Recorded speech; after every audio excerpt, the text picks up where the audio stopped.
Welcome. You're listening to Be the Cause podcast, conversations that cause health.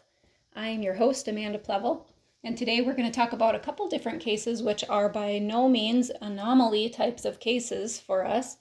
And we're going to go into some amino acid therapy and why I told these clients that their biggest hurdle was not going to be their physical symptoms, but themselves and how they could work on helping themselves right away.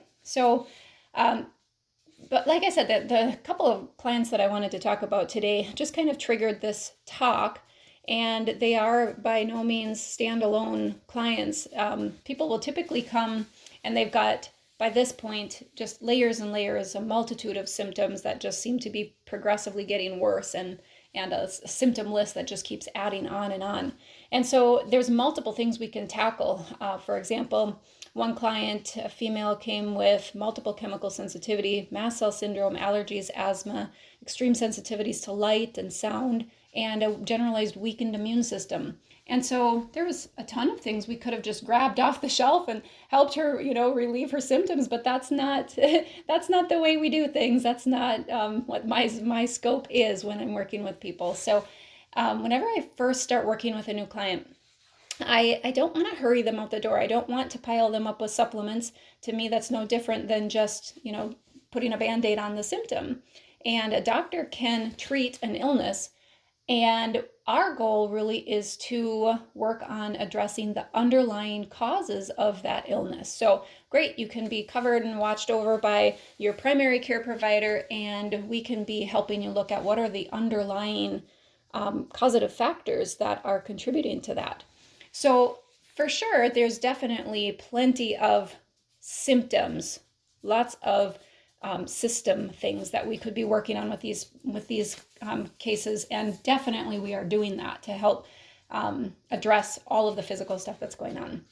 When I first start working with a client, I spend a good deal of time getting to know them. I call this phase 1. I could call it assessment time, but I call this phase signify because I'm trying to correlate not just the timeline of events, but where did the nervous system get off track? What has impacted the nervous system? What has programmed the nervous system to dictate to the cells what it needs? What has the nervous system picked up as its operating system?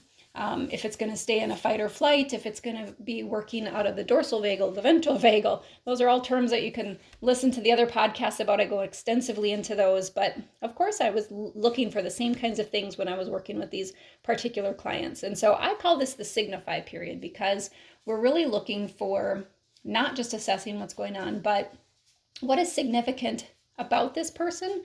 What is significant in this person's history? What is significant in this timeline, and what does the client believe is about their own significance? So once we're kind of done fleshing out the assessments and all of the symptoms and just get a good description of that and see the picture that we're presenting, I was definitely able to see that there's more that's going on. And the conversation then just naturally kind of turns towards the general approach to life, the general experience of life and feelings about life, and the history of what kind of created these thoughts and concepts and feelings about life. So what can't go missing in any good report of symptoms or symptom review is a general feeling of wellness and acceptance of oneself. I think that has to get assessed as well. We have to assess the history of their past experience and what those experiences have created as far as beliefs about themselves.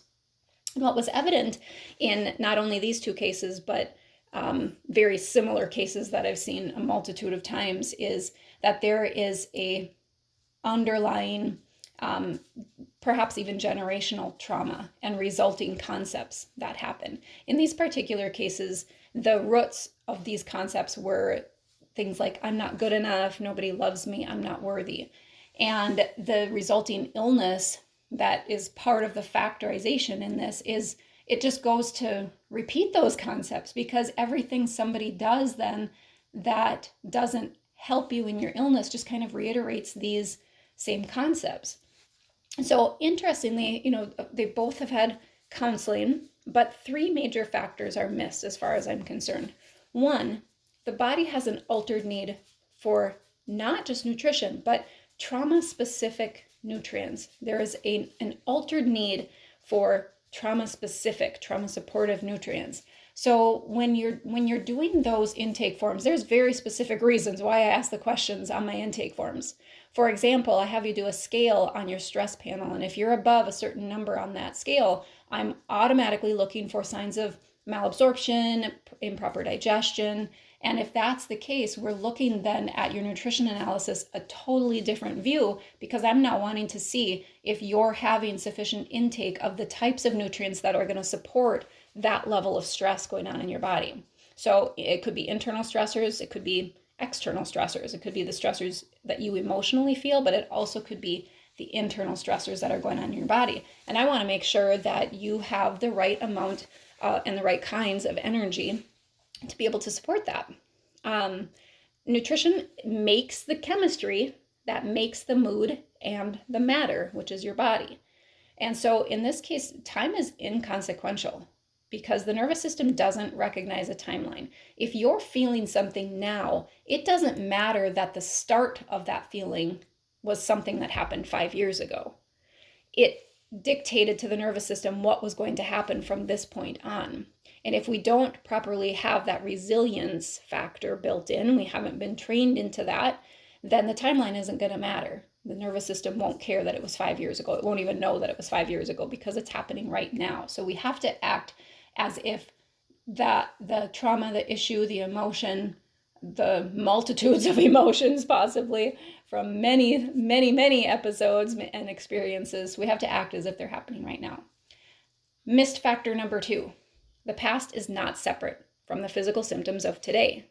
So by the time somebody has symptoms, those are the secondary factors of the underlying root. So to spend time putting just a Band-Aid on those factors is not going to give us the culprits for what we need to change, for the lifestyle interventions we need to have so that these things don't continue to happen. And missed factor number 3, there is a habit to illness. So the first missed factor is all about nutrition. Obviously, that's where I reside. I love nutrition. I love talking about the cells and what they need. And I'm going to give you one kind of factor to take with from this podcast journey today. And that's about protein and how and protein needs in stress and how amino acids affect things. So any kind of malabsorption can happen when you're under stress. When you're running from a tiger, you're not considering, stopping and eating the blueberries, and you're not thinking about digestion at that point. It's all systems go to survival at that point. So we're not thinking about having bowel movements. We're not thinking about having a good meal. We're just thinking about run. And so all nutrients will be absorbed less. However, in a person that has had chronic symptoms, chronic stressors, with a history of trauma or emotional abuse, that potential is quite elevated. And so we have to consider all of the kinds of nutrient needs that are different than just normal maintenance type of needs. So proteins are incredibly important because they break down, it's the amino acids, the tiny little building blocks is what make up proteins. And amino acids do all of the little catalytic things that make everything happen in the body. So amino acids are responsible for, histamine experiences. So in client number 1 that we're talking about this week, that was really important. Amino acids help to guide antioxidation and detox also, which was important for client number 2 who came in with her symptoms being extreme constipation and IBS and depression. And so if there is not enough intake of energy in general, protein in your tissues can be broken down and used as the glucose that is needed to fuel the body. So first of all, we have to be able to make sure that we're taking in enough caloric intake, enough nutrition.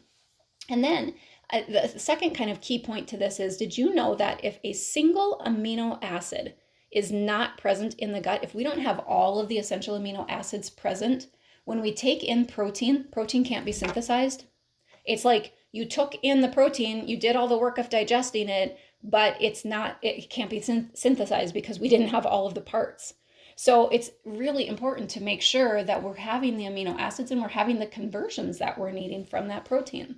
Now, the answer isn't just let's eat more amounts of protein either, because this can negatively impact the systems. We can put a lot of pressure and burden on the pancreas. We can put a lot of pressure and burden on the liver, particularly if the protein is not being digested. So we need to look at what's on the plate and what is the body doing with what's on the plate once it gets in the body.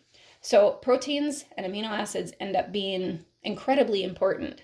And I just want to kind of end that part of our talk today with that reminder that we are here to work on the underlying cause of illness. To think that we can only focus on treatment is to miss the whole boat of what health means in general. Factor number 2 was that we cannot separate the past from our physical symptoms of today. And part of that is because of those amino acids, those protein building blocks that are dictating to the body, dictating to the cells, which end up creating the body. So we have to stay clear that all of the symptoms that are presented to us, that it cannot blind us to the fact that there is a whole long chain of activity that has come before those symptoms showed up. So we have to look at the chemistry and the chemical messengers, and whether that was, right now, this past month, or a year ago, we have to look at all of the factors that changed the nervous system, gave the cells different messages coming from those nervous system messengers. And factor number 3 is there is a habit to illness. Once illness is present, or once symptoms show up, to a person, it is very real, it is very true, and most importantly, it is very permanent. Now, that's not the case. Nature moves, everything changes. You can't exist without changing. But when you're sick and you don't feel well and you're constantly dealing with symptoms, it seems very permanent. It seems very hopeless. When you struggle with this long enough and answers can't be found and it goes unaddressed, it just seems all the more hopeless and never ending. And it becomes a huge makeup of who this person is. So we get in the habit of our illness. We actually get in the habit of our symptoms. And we get in the habit of having to accommodate those symptoms. Like, we can't go places, we can't do certain things or activities. Our whole routine is now focused in order to control these symptoms, control our environment, and control the people in it so that we can keep ourselves safe. So symptoms, to me, are a trauma response. So I don't think we can look at chronic illness, and this is why I look differently at autoimmune, because I don't think we can look at chronic symptoms or chronic illness without looking at how it can be a trauma response. Change cannot come from repeating the same cycle. So the things that got us ill are not going to be the things that make us well. But this is where it gets scary, because it's very scary to change anything up, because you're very scared of the symptom and the reaction and how bad it feels. It just reiterates that cycle of fear.